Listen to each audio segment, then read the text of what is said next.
The Otira Gorge, June 1957.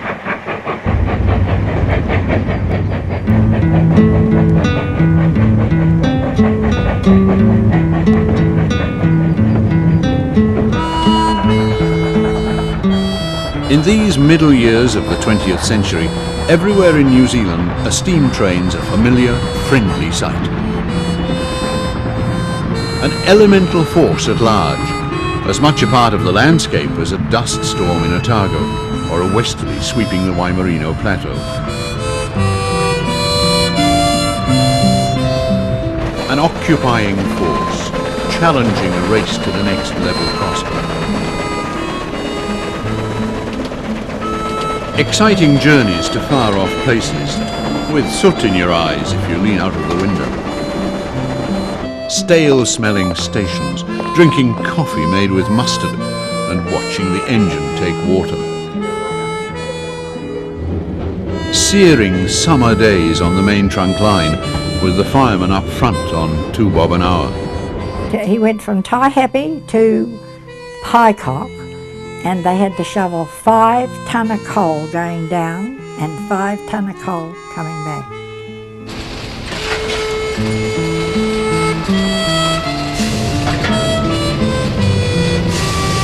Every shift on the footplate, an initiation by water and fire. Every journey, a ride amid the cinders between the earth and sky. And always a wave as the steam engine passes. In this age when the railways are total steam, you can buy a ticket and go just about anywhere you like in New Zealand by train.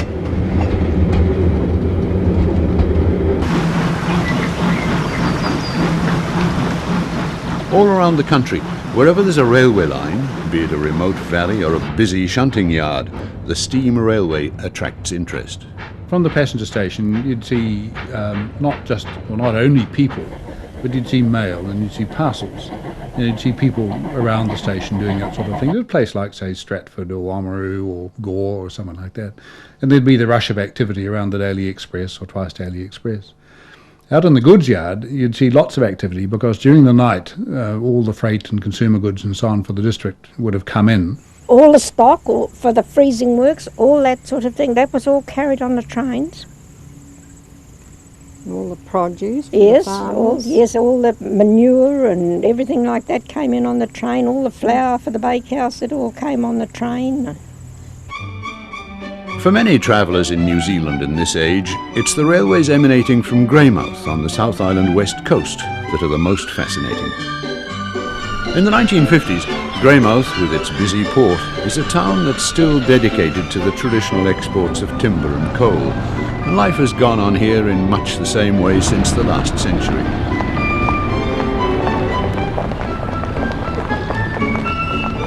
But if the coast's a place which generally lives by its past, its railways are caught in a time warp.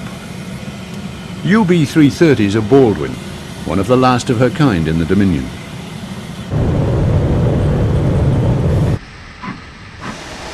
You had this wonderful collection of locos that you really, if ever, found anywhere else on the system and hadn't found for probably 10, 15, 20 years in some cases.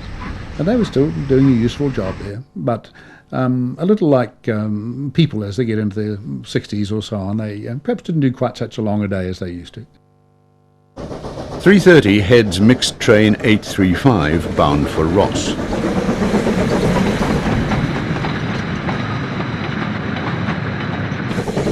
As well as freight, 835 carries school children and shoppers on their way home after a day in Greymouth.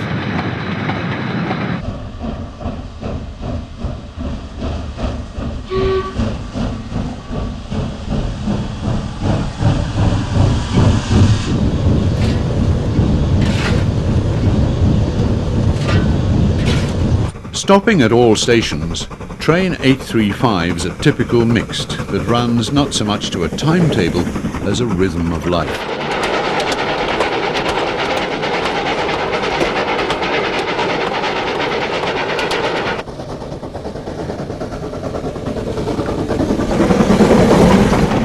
Sooted up, old 330's firebox door is glowing white hot as she enters Wakatipu. a frontier-type train entering a frontier town.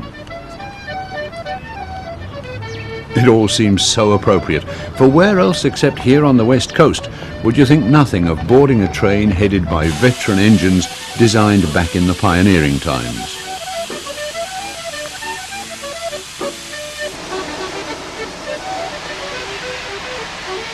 In the same week, the UB is scheduled to take over the West Coast Express from Christchurch for the run down to Wakatipu.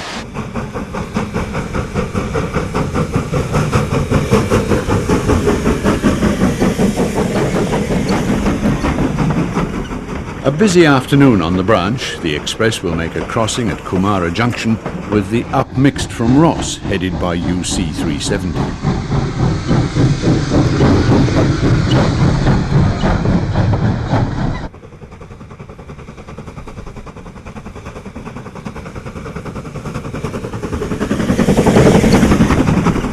Two antique machines come together in a scene which, even as it happens, belongs in a history book.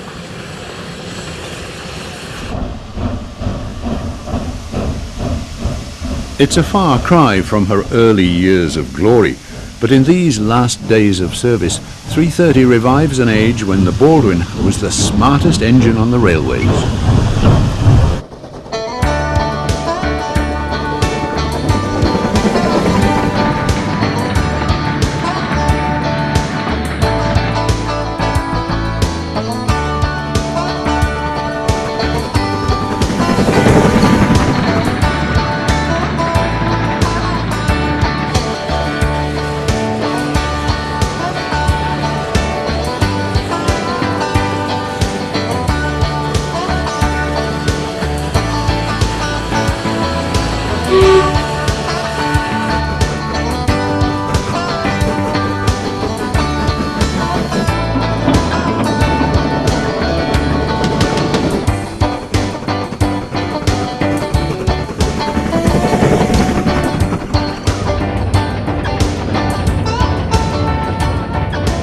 But not all railway journeys in the age of steam are made with such sedate leisure.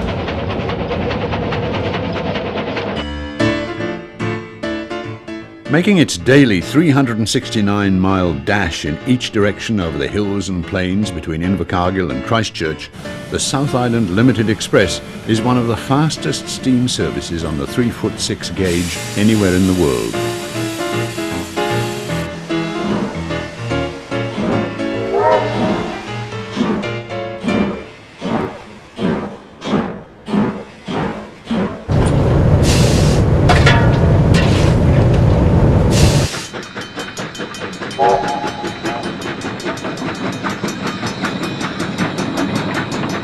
On a freezing morning, JA 1271 heads the Limited out of Invercargill at the start of the ritual race north.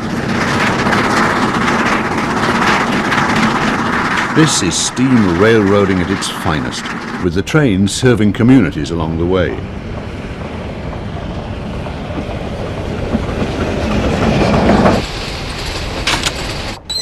Although 144 is a long-distance train, it offers locals a fast trip up to Dunedin for the day.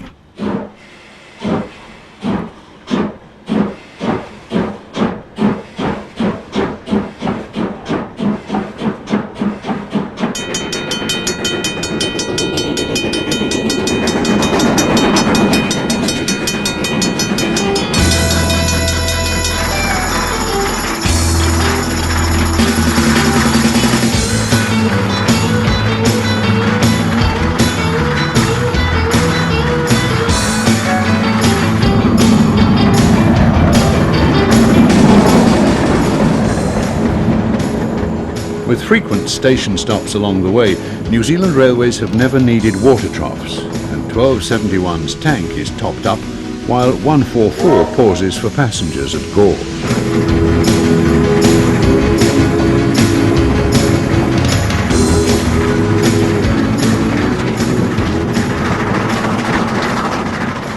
One of the last steam engines built for the NZR, and only a few years old, 1271's a firm favourite with Southland crews and has 144 into Clinton for a crossing 5 minutes early.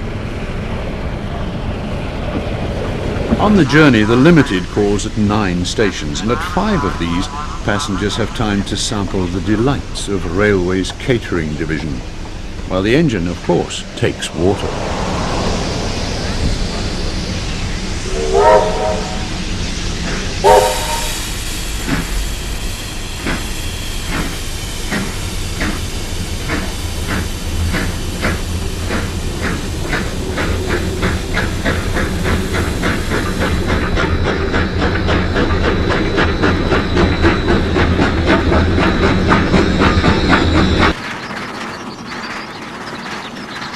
After 88 miles, 144 crosses the Clutha River.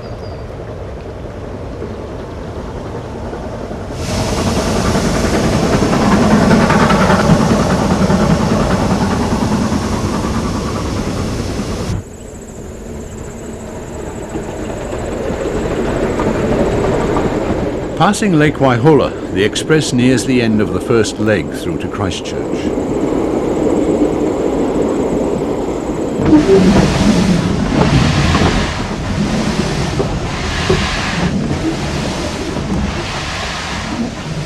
At Dunedin, JA 1251 is ready to take over from 1271.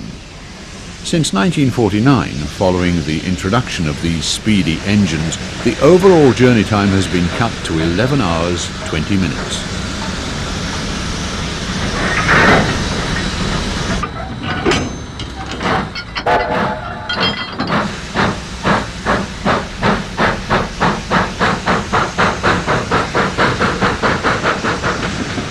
During the engine change, there's time for refreshments and to stretch your legs while perhaps admiring George Troop's striking station design, known as the finest in the land.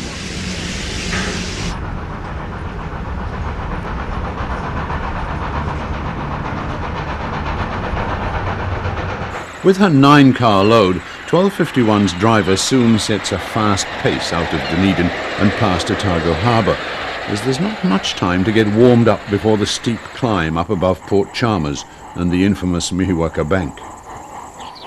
With the sharp curves and steep grades, 144 takes 75 minutes to cover the 40 miles to Palmerston.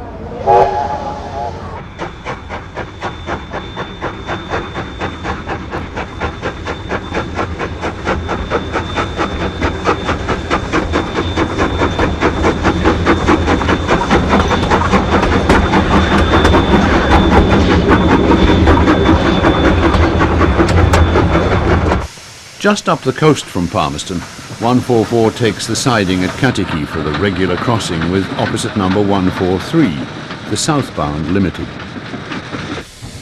Today, 143's late, and there's a short wait.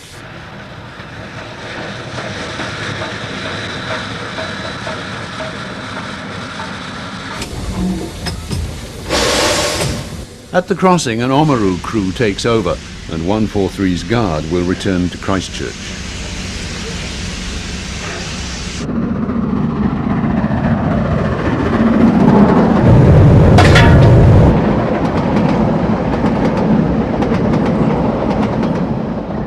At Oamaru, passengers can have a sit-down meal in the dining room. Located in the end of the building.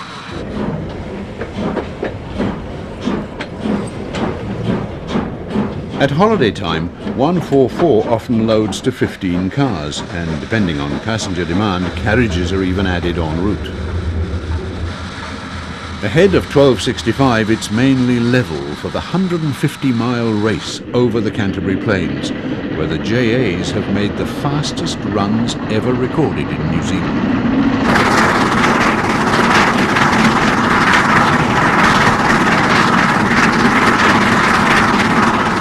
These dashes are legend in Canterbury, especially on the home run up from Timaru, with a late train and a crew keen to give it a go. Sometimes when you had a big train on, you lost a bit of time from Timaru to Ealing because it was all gradual uphill, you see.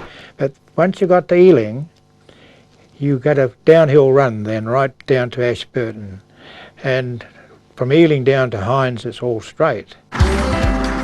Drivers push the JA to the limit from their intimate knowledge of a fine machine, the ultimate development of her kind they will ever drive.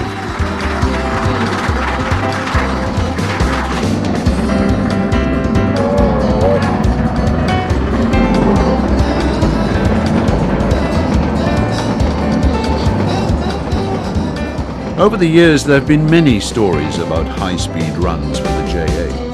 We must have been doing, well, 75, I would think. If the speedo got as far as it would go anyway, then it went silly. It went just backwards and forwards. But there was no danger about it. It was dead straight track. Up north in Auckland, with its population of some 300,000, there's a wide range of different forms of travel. And you can even fly to Sydney in just 8 hours. But with the recent waterfront deviation, the station and shunting yards right next to Mechanics Bay, railways are never far from the public eye.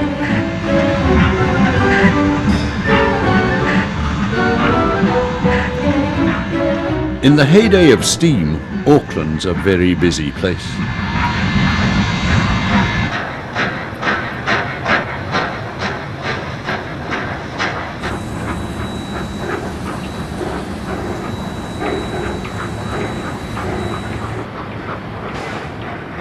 In an easterly wind, the smoke and clamour from the shunting yards waft over the commercial district towards Queen Street.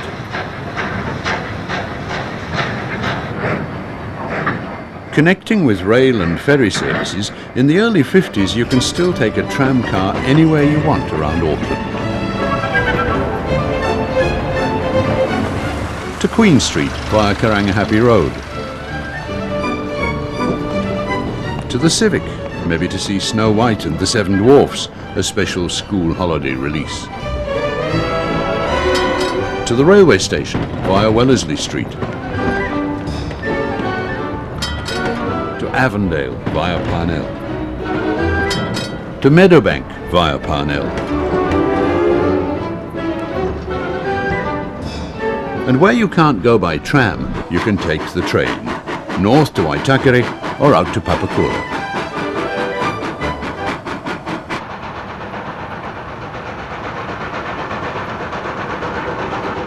In the Auckland area, they claim the WAB tank engines run the fastest suburban service in the world. So much a part of the Auckland scene, these chunky engines are challenged by the charismatic K-Class, bringing passengers from faraway places.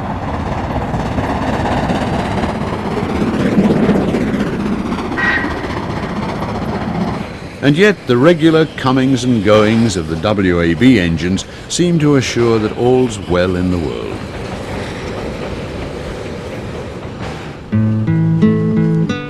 But if the steam locomotive is still an everyday force in city people's lives, the echo of a bush lokie's whistle in the vast remote forests will soon fall silent. Right from the pioneering days, bush tramways have been part of the country's heritage.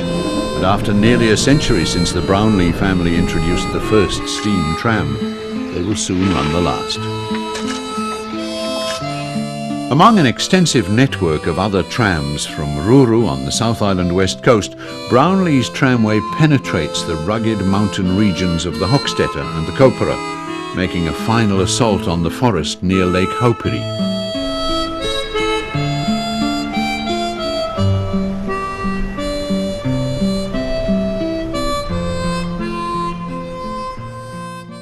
We moved into that area and well, by tram I think we took about, by tram we must have taken out, I suppose 40 odd million.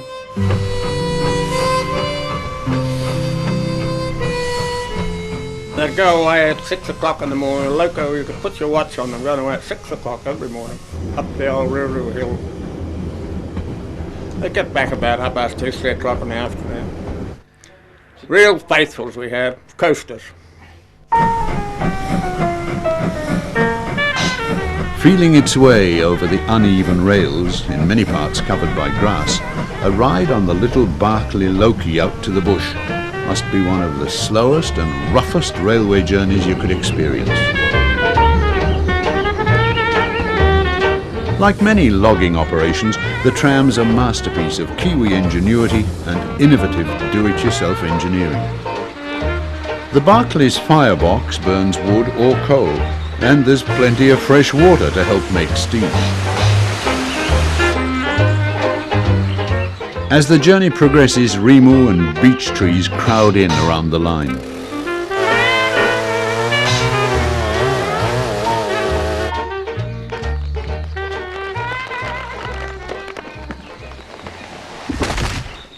Deeper into the forest, sand's needed on the slippery rails.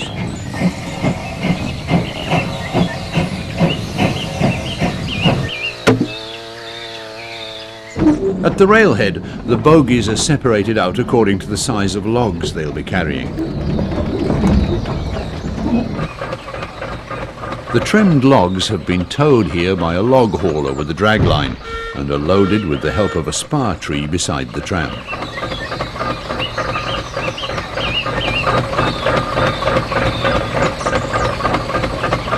Getting half a dozen logs of different sizes into a single load's a tricky business, and without plenty of patience, a bogie can easily be derailed.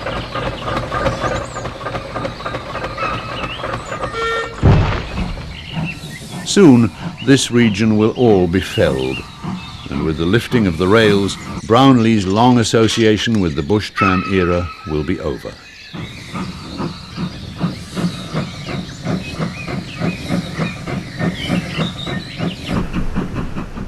By this time, most agree that clear felling of native trees must stop, but the passing of this colourful technology is tinged with sadness.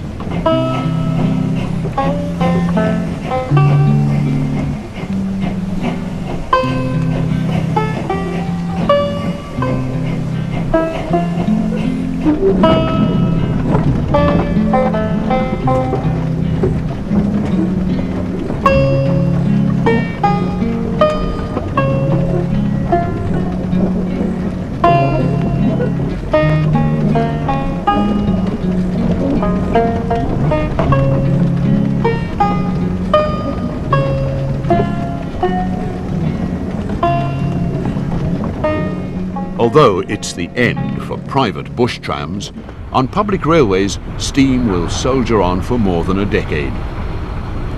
With-car goods train 284 from Rotorua to Frankton crosses the rail and pedestrian footbridge at Hamilton. With its four-wheel wagons, 284 is a really typical goods train of the day.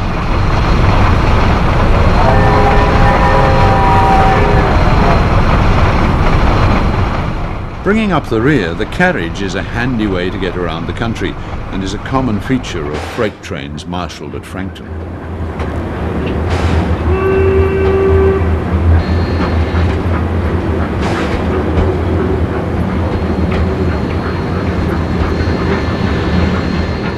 Any day from here, mixed trains run up to Auckland, down to Tamaranui and across to the Bay of Plenty. And for long distance and speed, you can catch a main trunk express.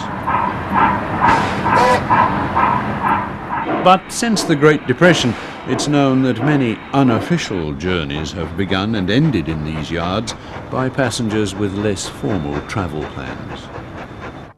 They had tablet machines in those days, and that was a bit of a convenience, because if you're around the country and you wanted to get a goods train somewhere, you could go and see the station master, and he would leave the home signal at stop. That would stop the train or slow it down, and then he would stop it at the station. You could climb on and go somewhere.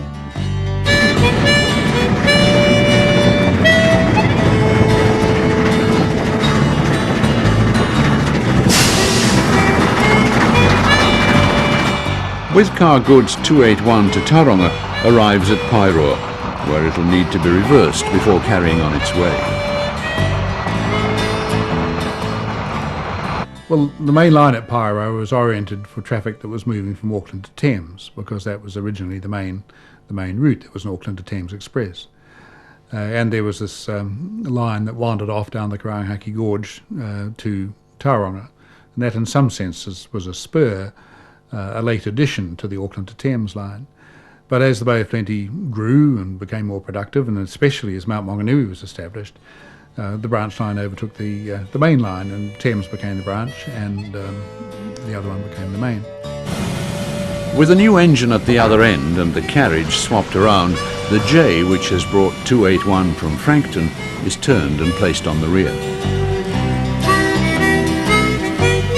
Leaving the way it came, 281 is ready to battle the grade up through the Karangahaki Gorge and its notorious tunnel.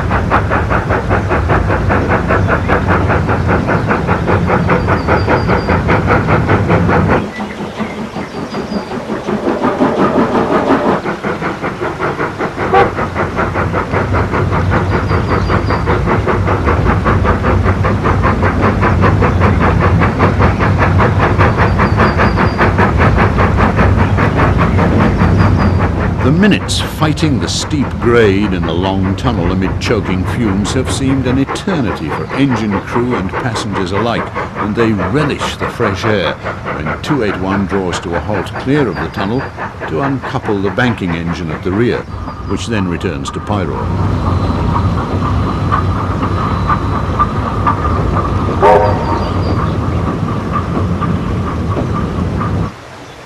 This formidable tunnel was the scene of many unreported events. You couldn't see where you were going in the tunnel, you couldn't tell whether you were going backwards or forwards. And this train one day was being assisted at the back with a JA loco, and when they cleared the tunnel, the loco assistant looked round the cab to see how the driver was getting on and found he was in the cab on his own. The driver found it was too much for him and he bailed out, and the train would only be doing about 10 miles an hour probably.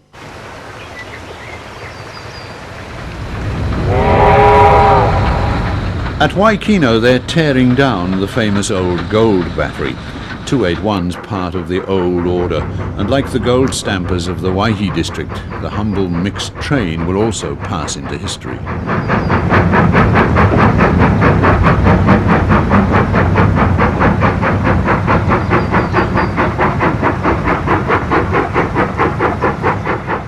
At Waihi, 281 crosses 322, the Taniatua Auckland Express. Scurrying along behind a classic AB, this is typical provincial railroading.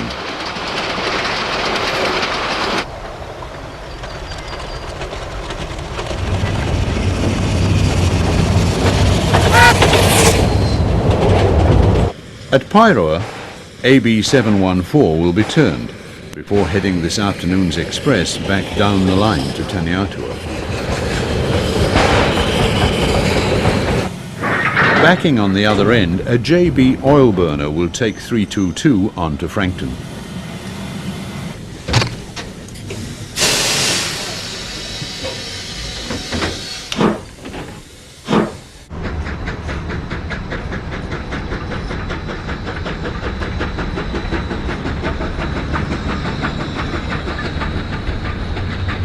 Yet there's always a reminder of the good old days when an AB's on the front of the Taniatua Express.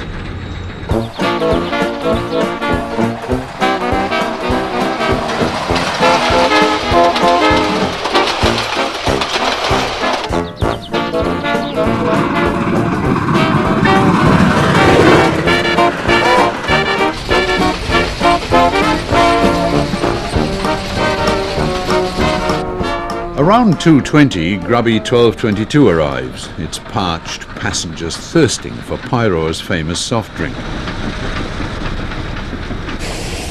For 714, today's round trip, a couple of 100 miles, is the AB's longest run in the country.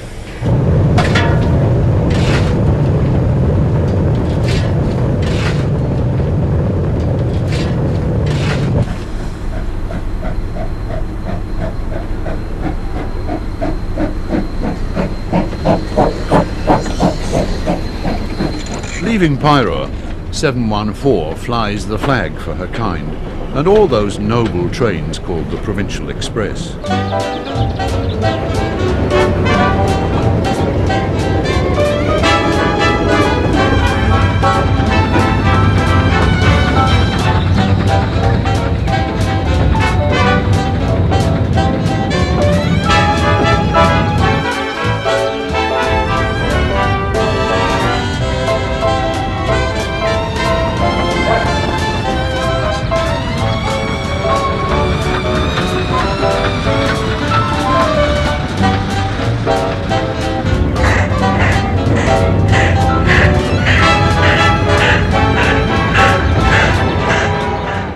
In 1956, a photographer, wishing to get the best action picture of a steam train on this bridge, consigned a rooster on the Taniatua Express to Karangahaki Station at the foot of the steep grade just before the bridge.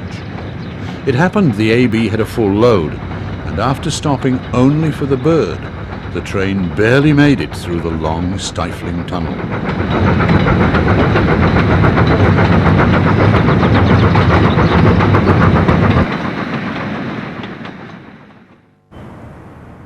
In the 1950s, the handling of all kinds of produce and merchandise is still highly labour-intensive, and getting goods around the country involves the use of a variety of forms of transport, often old-fashioned, but still doing a good day's work.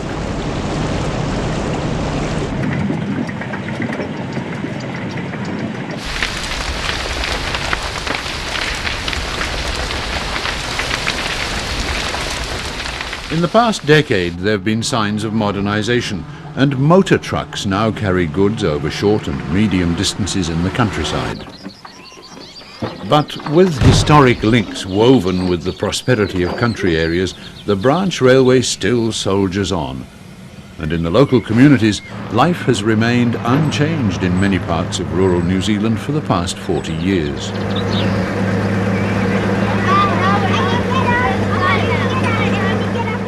They were tight-knit, small, lots of generations of the same people, very community-based around their school, their church, their clubs.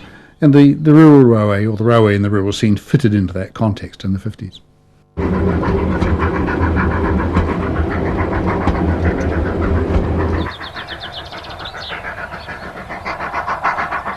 Of all, it's the unassuming branch line which established railways in the culture of heartland New Zealand.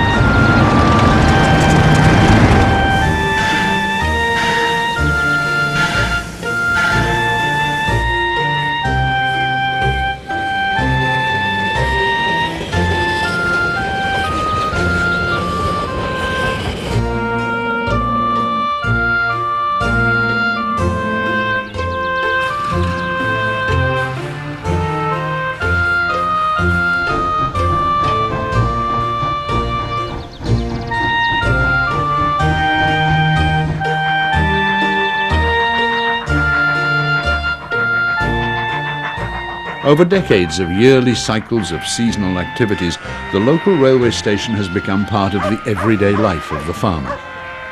And he'd come bring the stock down, he'd load it to be picked up by the daily train. In the bigger station you might see perhaps a dozen, 20 wagons, and they'd have the same sorts of things, so fertiliser, lime, empties for outward cargo.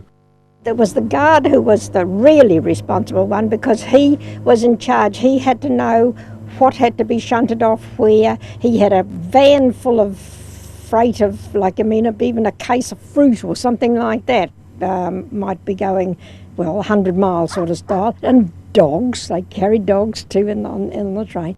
That would be the pattern. It would be bucolically informal, but everyone knew what was going on.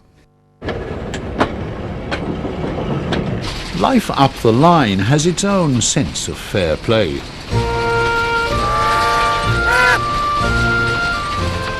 Up here, far from the scrutiny of the head office accounts department, Who's going to know if a young station agent's making a few bob for himself by making up a stock food claim? He thought it was a crate of poultry, live poultry. So he put in his report, fed and watered. And he got a letter back a few weeks later saying we didn't know that you could feed and water dressed poultry.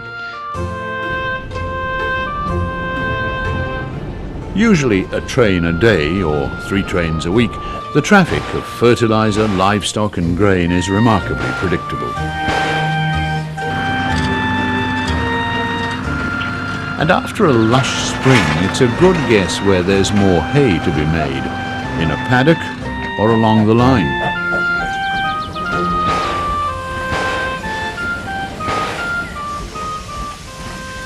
But not all railway journeys are made on a train. From Queenstown, the Railways Department operates an historic ferry service on Lake Wakatipu, and in this age when many routes are just dirt tracks, the steamship's the only link between habitation and the wilderness beyond for local run holders and tourists.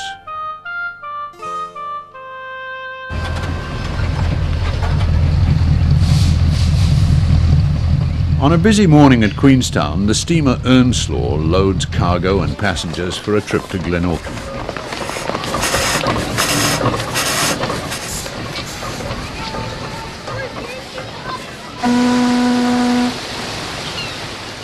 There's no road to the head of the lake, and all kinds of goods are carried on the steamer. You could arrange travel or consignments from anywhere on the lake to anywhere on the system. It was effectively part of the railway system. It just happened to float. Like the rest of the railways, the Earnslaw is powered by steam and, built back in 1911, she's a hard-working antique.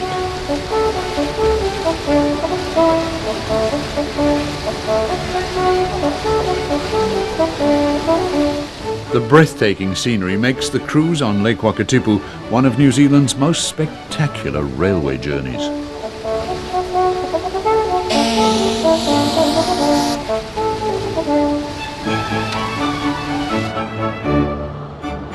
Following the Antrim and the Mountaineer before her, the Earnslaw is the last ship serving the remote sheep stations on the lake, and up here at Glenorchy, virtually everything that's man-made has been brought up by steamer.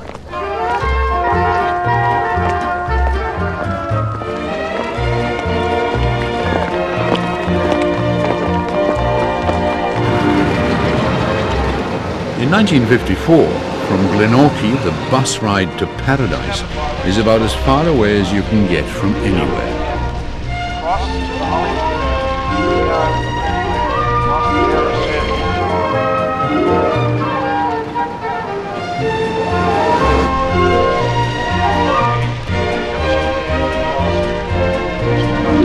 After various journeys by train, then steamship, here in an open-topped bus you enter another world. Oblivious to the tide of progress, this scene might go back a couple of hundred years.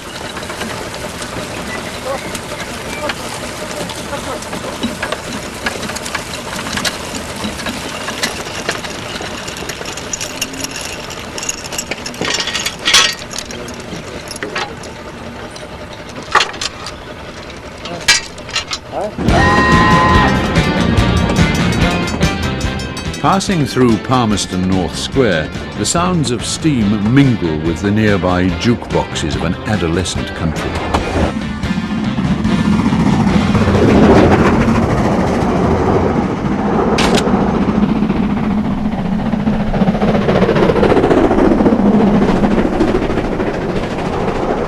Of all railway journeys in New Zealand, it's the main trunk between Wellington and Auckland that carries most passengers. And in any day and night, some 1,000 souls trust their lives to a simple safety device.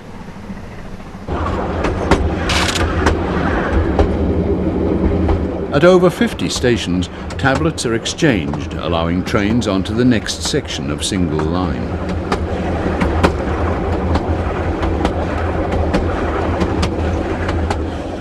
Only one tablet's available between each station, as machines are interlocked, and the patent's been in use here since railways took over from horse and coach.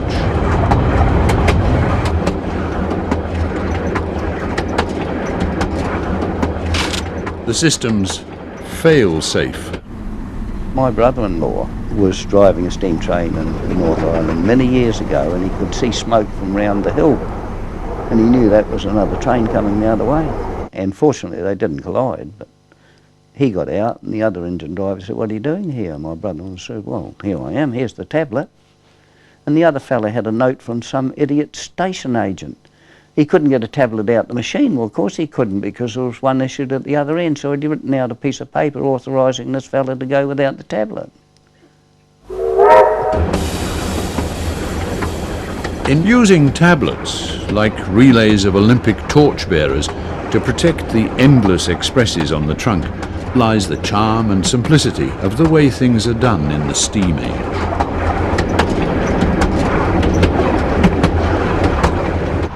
A steam engine at speed on the main line epitomises the romance of rail travel.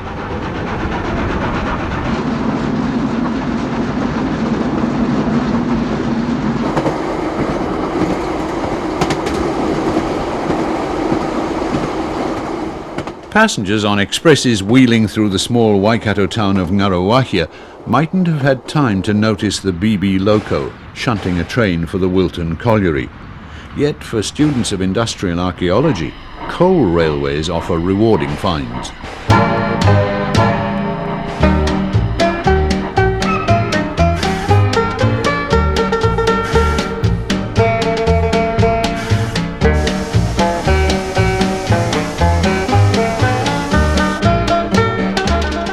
Here, all sorts of engines are at work, from the stalwart BB with its row of distinctive domes, to an orphan called Benoni, rumoured to come from a failed copper mine in Patagonia.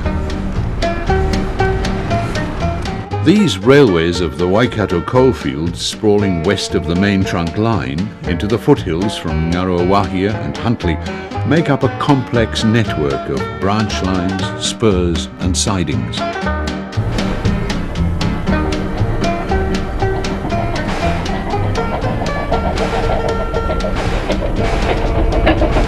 At Rotowaro, on the Glenafton branch, coal finds a wide range of uses around the North Island. There were consignments of coal from Rotowaro to Kaipara Flats to keep Mahirangi College warm in winter.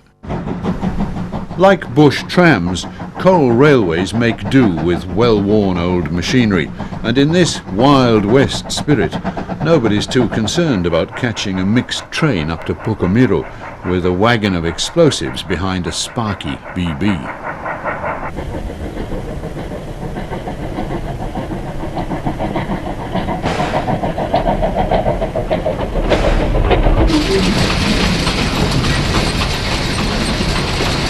Running up and down its spur like a Hornby train, a small pecket links Pukamiro station with the mine.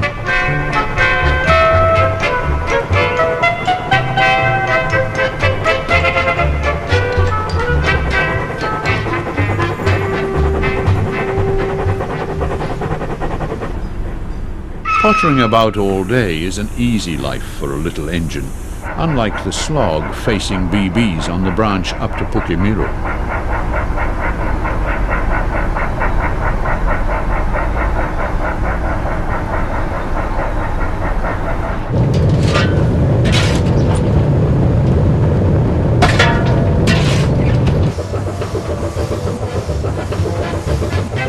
Coal wagons shuttled by the Pecket to Pukamiro will be picked up by trains coming down from Glenafton.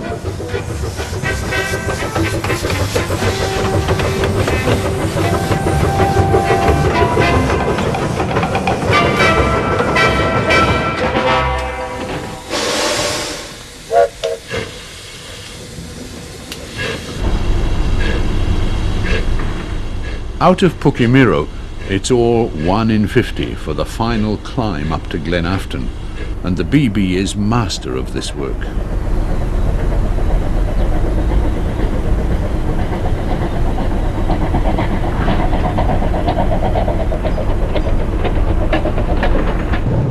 But the Glenafton branch is more than just a coal railway. Most trains carry passengers, and the branch operates a suburban service. Yet up here, lost amid the hills, it feels a lot more than just 9 miles from the milk bars down in Huntly.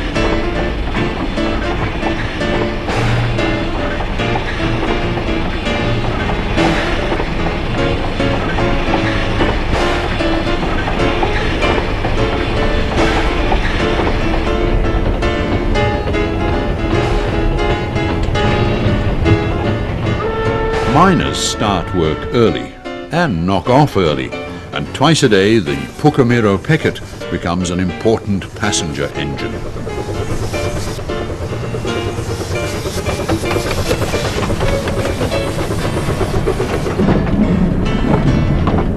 Down the line, miners ought to feel honoured travelling the mile or so to Rotowaro in a vintage train behind a sea loco that's right out of the great public works era.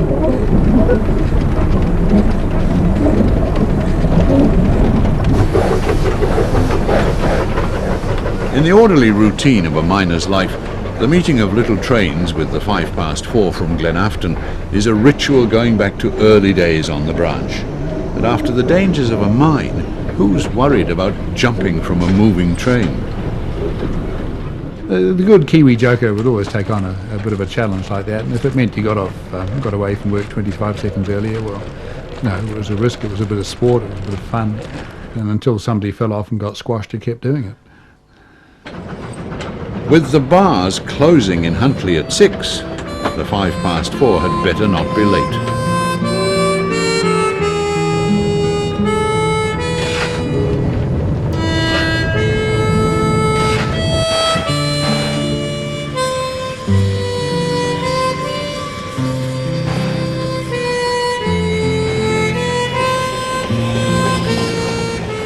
Getting men back every day in time for a beer, the miners' train from Glenafton is more than just a homely service.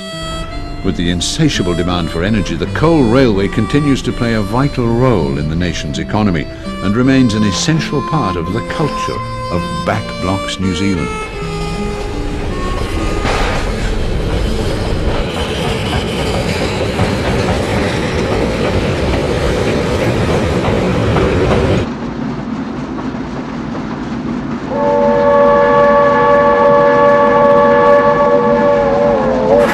A JA trumpets up the Canterbury Plains with a West Coast Express.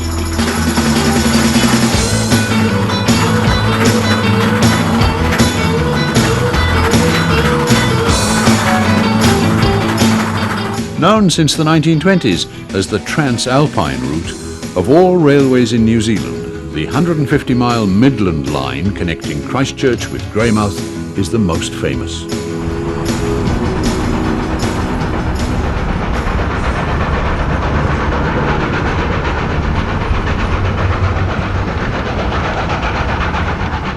From Springfield, massive KB engines haul most of the trains on the mountain section up to Arthur's Pass.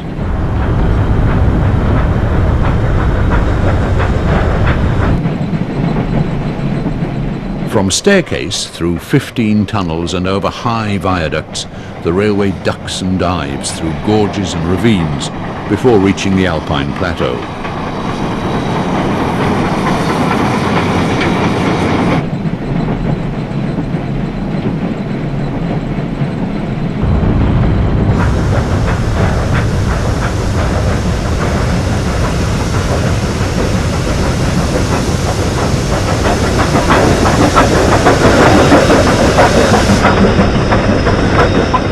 Nearing Slovens Creek, the line clings to a ledge above the Broken River Gorge.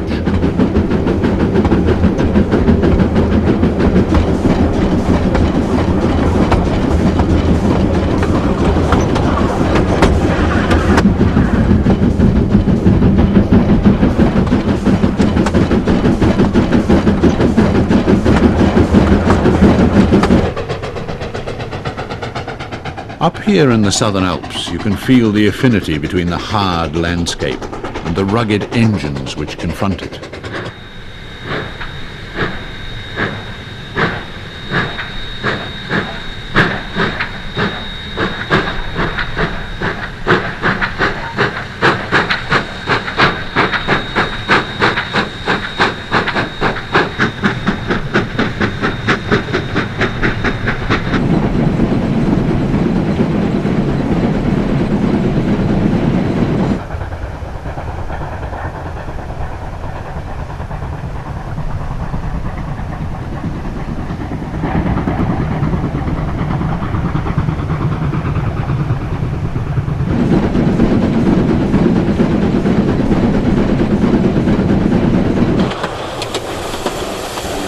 With the steep grade and severe climate, every footplate journey on the Midland line is a new experience for steam engine crews.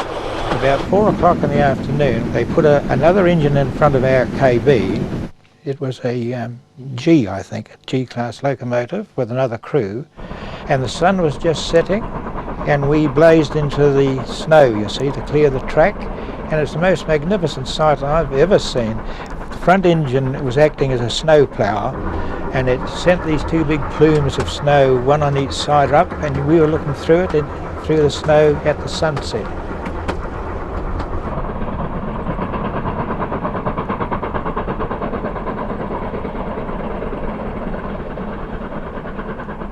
At Arthur's Pass, steam gives way to electric power for the journey down through the 5¼ mile tunnel beneath the Alpine Divide to Otira.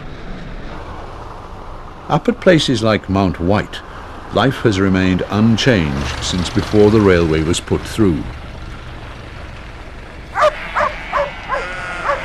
But if trains play little part in people's lives up in the high country, down the valley the railway maintains a commanding presence.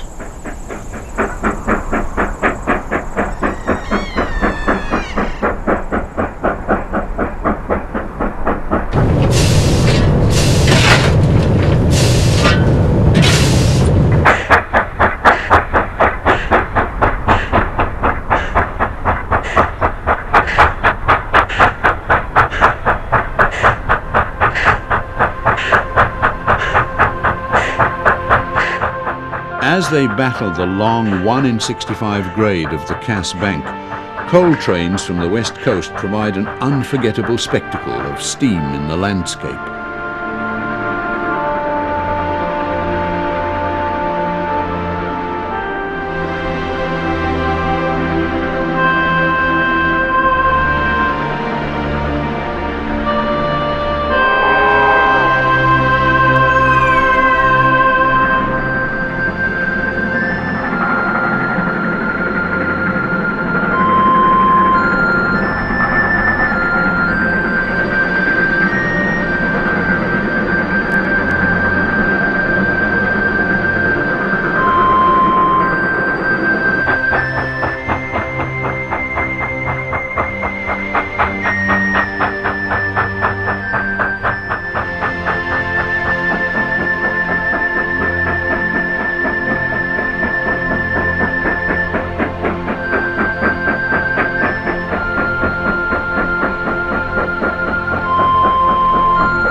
In the age of steam, the Midland Railway is one of the world's great railway experiences.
Everywhere in New Zealand, a steam train's a familiar sight.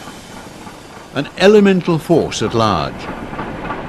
I'd wander around the depot at night, and it was very interesting with those steam locos. There was quite a lot of life in it. It'd be hissing of steam and air leaking out. When the diesels took over, of course, you'd wander around the depot and it's just dead.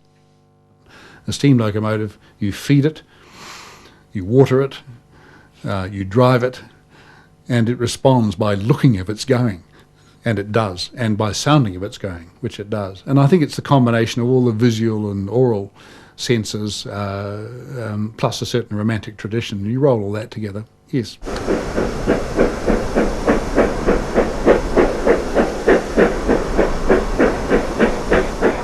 On a winter's day in 1959, 2 special trains bring 1,000 passengers to Arthur's Pass to enjoy the snow.